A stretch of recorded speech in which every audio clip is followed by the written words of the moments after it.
Welcome back. This is your Feel Good Breakfast Show. It's a beautiful Monday morning. As always, thank you so much for choosing us to start your day off with. We've entered into that part of the morning where we chat about relationships. Today, sugar mommies, sugar daddies, blesses, blessies, age differences in relationships. We went out into the street to ask you, what are the pros and cons of having a sugar mommy or a sugar daddy? Let's have a listen. The pros would probably be luxury. The cons, they would probably want to be constantly, you should be there constantly, or they have a hold on you and your freedom is not there. Pros would be like, you know, you sorted in a sense, like you'd be spoiled. Like from a guy's point of view, you won't always be paying. The cons, I don't know, basically them getting attached and basically being demanding and stuff. The pros are the older person have money and it's to make your life as a younger person comfortable, and the cons are you must be intimate with him. Pro would be they would spoil you. You'd actually get everything that you want. Cons of it, you might be forced into things that you wouldn't like to do. I love that lady with the red beanie. She kind of just says it as it is, eh? The pros are the older person has money and you must be intimate with them. Is that just simply how it is?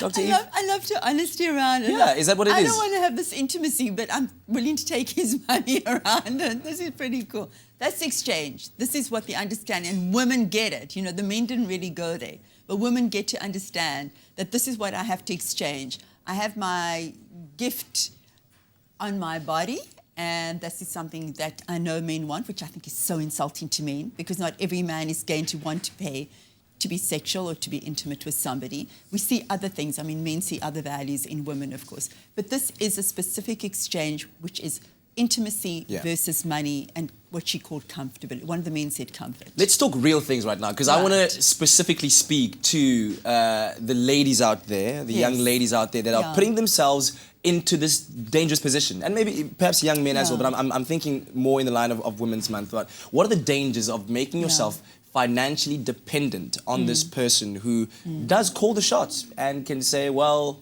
I want it this way and I want it that way? And what are the dangers of that?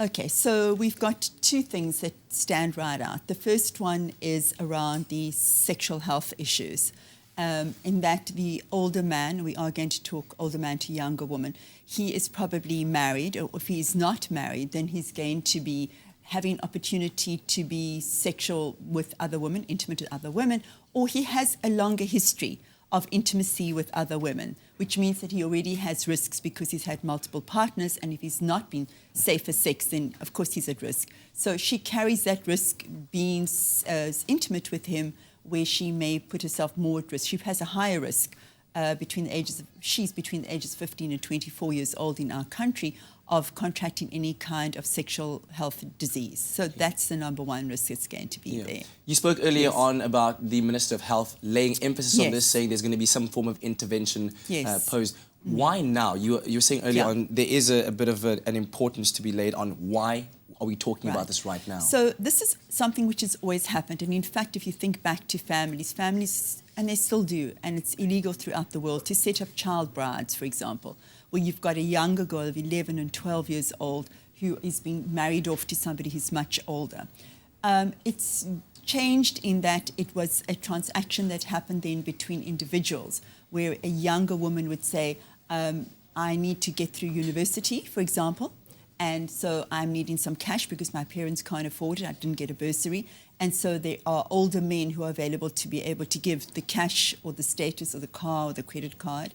That would be, you know, the one thing. So one of the disadvantages are that she may drop out of university because she's been supported and she's getting money from this older man. So we're going to lose women out of our economy because of this kind of situation that's set up. So we've got the sexual health issues, we've got the financial implications for our country. But the big thing that's really changed is this has become, since the internet, this is something which has become more systemized. So whereas before it would just be, hey, Kat, you know, I mean, I want to kind of take care of you. And you would say, yeah, you know what, I need some extra cash because I'm trying to get through university and that would be really helpful. And we would set up an arrangement where there would be, like, you'd visit me once a week or once a day, or I'd find you an apartment somewhere here in Cape Town and I'd keep you there for my convenience.